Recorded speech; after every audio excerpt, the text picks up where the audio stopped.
Hello प्यारे साथियों, कैसे हो आप सब। उम्मीद करता हूँ आप बहुत अच्छे होंगे। मेरठ वाले चैनल पे आपका फिर से एक बार स्वागत है। ठीक है जी, देखिए हम आपके लिए काम करते रहते हैं। जैसे कि आपको बताया गया था कि बोर्ड एग्जाम को लेकर हमारी तैयारी शुरू हो गई है, क्योंकि आप देखिए ज्यादा टाइम बचा नहीं, 4 से 5 महीने आपके बचे हुए हैं। ठीक है, और लेटेस्ट जो अपडेट आई है वो सीबीएसई की तरफ से आई है कि उनके फरवरी में एग्जाम होने हैं। तो देखिए जब सीबीएसई ने अपनी अपडेट दे दी गई है तो यूपी बोर्ड की अपडेट अब आने ही वाली है, और उनके भी एग्जाम फरवरी के आसपास ही स्टार्ट होने वाले हैं। तो आप लोग अब बहुत अच्छे से तैयार हो जाइए, बहुत अच्छे से तैयारी करनी शुरू कर दीजिए।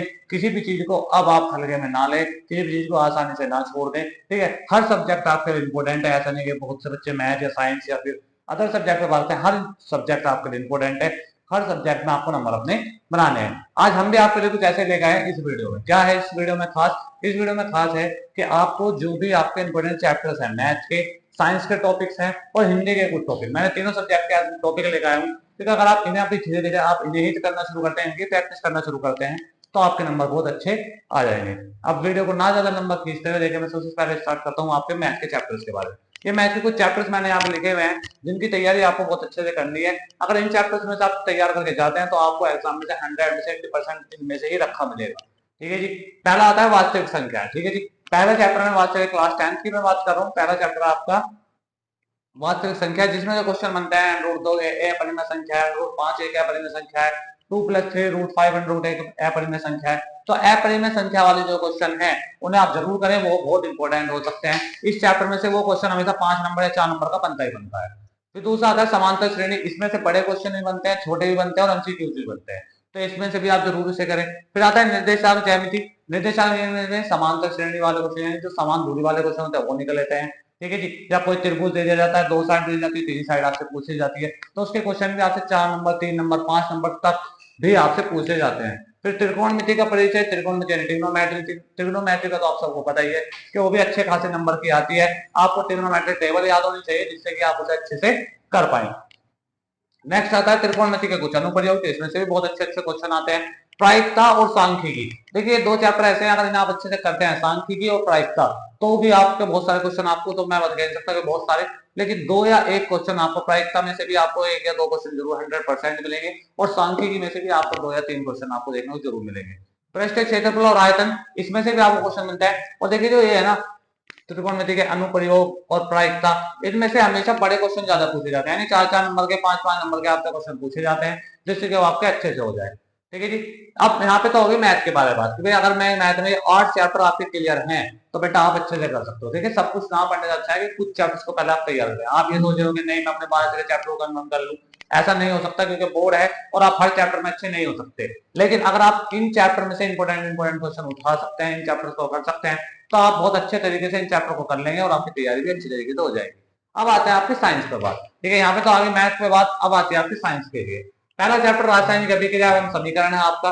तो उसमें जितने भी रासायनिक अभिक्रिया, संयोजन, वियोजन, विस्थापन, विस्थापन, रेडॉक्स, फिर ऊष्माक्षेपी, ऊष्माशोषी, तो वो सारी अभिक्रियाएं आपको याद करनी है, वो सारी अभिक्रियाएं आपको समझनी है, जिससे कि आपको प्रैक्टिस बहुत अच्छे से हो जाए। और उदाहरण सहित याद करना है, उनके उदाहरण भी आपको याद करने होंगे। मैं एक चीज और आती है इसी चैप्टर में से, रासायनिक समीकरणों को संतुलित करना। 3 से 4 नंबर की समीकरण आती है, कभी कभी ऐसे 2 ही समीकरण देता है वो संतुलित करने के लिए 1 1 नंबर की। तो वहां भी आप वो चीजें संतुलित करने सीखें कैसे हो, मैंने उसकी वीडियो डाल रखी है, अगर आपकी कमेंट आएगी तो मैं उसमें वहां पे भी मैं आपको बता दूंगा। ठीक है जी। और इनके लिए मैंने ऐसा नहीं है सिर्फ यहाँ पे आज मैंने चैप्टर बताए हैं, अगले वीडियो में आपको इनके बिल्कुल क्वेश्चन भी लेकर आऊंगा इन्हीं चैप्टर्स के बारे में। ठीक है, नेक्स्ट आता है आपका रासायनिक नाम व सूत्र, यानी दूसरे वाले चैप्टर में आपको क्या पढ़ना है। दूसरे वाले चैप्टर में आपको plaster of Paris, Dhawan soda, washing soda, ठीक है जी, इन सब के रासायनिक नाम, रासायनिक सूत्र और रासायनिक अभिक्रियाएं, जैसे प्लास्टर ऑफ पेरिस की जल के साथ अभिक्रिया है, तो ऐसी अभिक्रियाएं आप जरूर याद करें, उन्हें भी जरूर देखें। फिर आता है आपका धातु व धातु। धातु व धातु में आपको अंतर याद करने हैं, धातु व धातु का वो प्रयोग पता होना चाहिए, और इससे ज्यादा इस चैप्टर में कुछ नहीं पूछा जाता। ठीक है जी। नेक्स्ट आता है आपका मानव हृदय, मानव मस्तिष्क और आहार नाल, जो बायो में है, इनके आपको चित्र आने चाहिए, यानी मानव मस्तिष्क का आपको चित्र आना चाहिए, मानव हृदय का आपको पता होना चाहिए, और मानव आहार नाल के आपको डायग्राम सहित आपको पता होना चाहिए इनके काम क्या है।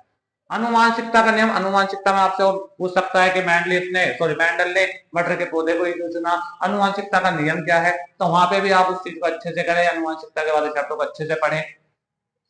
ठीक है, इसके बाद मैंने लाया है यहाँ पे कायिक प्रबंधन या प्रकाश संश्लेषण। देखिए एक क्वेश्चन आपको इन दोनों में से जरूर बोर्ड एग्जाम में मिलेगा, अभी आप नोट कर लीजिए, या तो कायिक प्रबंधन आपसे वो पूछेगा या फिर आपसे पूछेगा वो प्रकाश संश्लेषण। दोनों क्वेश्चनों को बहुत अच्छे से पढ़े, दोनों क्वेश्चनों को बहुत अच्छे से करें।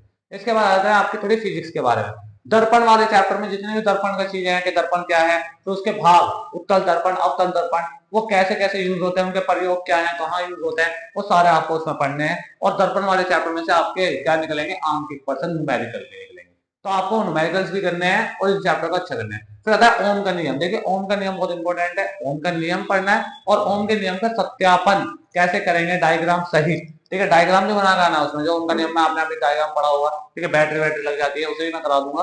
ठीक है, वो नियम आपको पढ़ना है। मानव नेत्र गुण व दोष। मानव नेत्र क्या है, रंग, मानव नेत्र रंग बिरंग का संसार, आपके फिजिक्स में चैप्टर है, तो उसमें हम मानव नेत्र के बारे में पढ़े, इनके दृष्टि दोष के बारे में पढ़े, क्या क्या दृष्टि दोष है, दूर दृष्टि दोष, निकट दृष्टि दोष, दर दृष्टि दोष, उनके क्या क्या गुण है, क्या क्या दोष है, वो सारा आपको पढ़ना है। फिर आता है वैद्युत धारा। वैद्युत धारा क्या है, वैद्युत परिपथ क्या है, इसमें से आपको बहुत सारी चीजें पढ़नी है। वैद्युत परिपथ वाला, वैद्युत धारा वाला चैप्टर बहुत इंपॉर्टेंट है। और एक क्वेश्चन आता है फ्लेमिंग के बाएं हाथ का नियम बेटा। ठीक है जी, बहुत इंपॉर्टेंट क्वेश्चन है बेटा, बहुत इंपॉर्टेंट क्वेश्चन है, बोर्ड में अधिकतर पूछा गया, हर बार अधिकतर बहुत ज्यादा चांसेस रहे होते हैं इसके कि पूछा जाता है। तो आप साइंस में इन चैप्टर्स की, इस टॉपिक्स की तैयारी अच्छे से कर ले। पहले और भी टॉपिक्स हैं, लेकिन पहले इन टॉपिक्स के अच्छे तैयारी कर ले, इन टॉपिक को अपना पक्का कंफर्मेशन जोन में डाल लें, जिससे अच्छा हो जाए। यहाँ पे मैंने कुछ हिंदी के भी टॉपिक लिखे हुए हैं। वैसे सबसे बात पहले करते हैं किसकी, जयचंद्र प्रसाद और आचार्य रामचंद्र शुक्ल के जीवन परिचय की। देखिए जीवन परिचय आते हैं आपके दो गद्य का आएगा, एक पद का आएगा, दो जीवन परिचय आपको करना है। तीन तीन आते हैं, सिर्फ एक एक करना होता है। तीन ही गद्य में कहता है, वो तीन ही पद में देता है, उनमें से आपको एक एक करना होता है। तो आचार्य रामचंद्र शुक्ल आप पक्का कर ले, 100% आने वाला है। जयशंकर प्रसाद आप पक्का कर ले, आपको एग्जाम में देखने को मिलेगा। नेक्स्ट आता है आपका करमवीर भरत खंड, क्योंकि ये भी 4 से 5 नंबर में पूछा जाता है और इंपॉर्टेंट खंड है। ठीक है जी, इंपॉर्टेंट खंड है, 4 से 5 नंबर में आपसे पूछा जाता है। इस खंड में आपसे राम भरत मिलन या भरत का चरित्र चित्रण या कैकेयी का चरित्र चित्रण, ये 3 टॉपिक में फिर से बार रिपीट कर रहा हूँ। भरत का चरित्र चित्रण, ठीक है जी, कैकेयी का चरित्र चित्रण और राम भरत मिलन का सर्ग। ठीक है, ये तीनों टॉपिक आप अच्छे से याद कर ले, ये भी आपका नंबर बना के आएगा, पक्की बात है। वाराणसी पाठ से आप हिंदी अनुवाद कर ले, यानी वाराणसी वाला जो आपका चैप्टर है उसका हिंदी अनुवाद पूछ देता है, कोई भी एक पैराग्राफ दे देता है, उसका हिंदी अनुवाद आपसे पूछ लेता है। ठीक है, फिर आता है पत्र लेखन। पत्र लिखने के लिए आता है कि अपने भाई बहन की शादी में जाने हैं तो पत्र लिखिए। ठीक है, या नगर निगम की टीम को लिखिए। तो पत्र लेखन का क्या पैटर्न है, किस तरीके से लिखा जाता है, वो आपको पता होना चाहिए, उसकी तैयारी बच्चे से करें। नियमन आता है बेटा 4 से 5 नंबर का। ठीक है जी, तो आपको निबंध भी अच्छे से याद करना है। व्याख्या, पहले और दूसरे चैप्टर की सारी व्याख्या पढ़ लो। पहले और दूसरे, मैं क्या बताऊं, बस पहले और दूसरे चैप्टर की। ठीक है, गद में ऐसी पद में आप पढ़ लो, तो आपको ये पता होना चाहिए कि व्याख्या के अंदर कि भाई चैप्टर का नाम क्या है, लेखक का नाम क्या है, क्योंकि संदर्भ कहता है वो कि भाई प्रस्तुत गद्यांश का संदर्भ लिखिए। तो गद्यांश का संदर्भ क्या देखते हैं, प्रस्तुत गद्यांश हमारी पाठ्य पुस्तक हिंदी के जिस भी पाठ से लिया गया होगा, जैसे मित्रता नामक पाठ से लिया गया है, जिसके लेखक रामचंद्र शुक्ल है। तो इस तरीके से आपको पाठ का नाम और लेखक का नाम याद होना चाहिए, ये भी आपका नंबर 1 है। और श्लोक देखिए लिखने के लिए भी आ जाता है, और श्लोक में आपको हिंदी कन्वर्ट करने के लिए आता है कि वो किस तरीके प्रकार से होती है। तो ये तो थी बात आज मैथ की, साइंस की और हिंदी की, कि आप इन चैप्टर को कैसे करते हैं, किस प्रकार से इन्हें याद करते हैं, किस प्रकार से इनके टॉपिक्स की तैयारी करते हैं। मैंने पिछली भी एक वीडियो बनाई थी साइंस के ऊपर, मैंने उसमें साइंस के टॉपिक्स बताए थे, लेकिन आज मैंने मैथ की भी, साइंस की और हिंदी की भी बताई है। अगली वीडियो में मैं इंग्लिश, एसएसटी वगैरह आपको लेकर आऊंगा। ठीक है, और भी टॉपिक्स इनमें से लेकर आऊंगा, जिससे कि आप अच्छे तैयारी कर सके। अब आप हमारे साथ जुड़ जाइए, हम आपको क्वेश्चन देंगे, आप उनका सोल्यूशन कीजिए। अगर आप कहोगे मैं सोल्यूशन सही तो आपको आंसर करा दूंगा, आपकी क्लास ले लूंगा। ठीक है, बट अब आप बेटा तैयारी पे लग जाइए।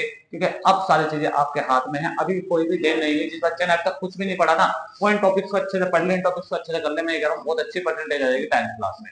और उसके लिए हम बैठे भी हैं आपके लिए, हर मदद करेंगे हर रोड पे। ठीक है, हर सड़क पे आपको मदद करेंगे, जहां भी आप रुकेंगे हम वहां आपको जरूर मिलेंगे। ठीक है, तो बस ऐसे ही मेरिट वाले कोचिंग के साथ जुड़े रहिए, जिससे कि हम आपकी तैयारी बेस्ट करा सके और आपको वो रिजल्ट दिला सके जिससे कि आप उम्मीद रखते हैं। आज के तो इतने ही, मिलते हैं अगले ऐसे एक नेक्स्ट वीडियो में।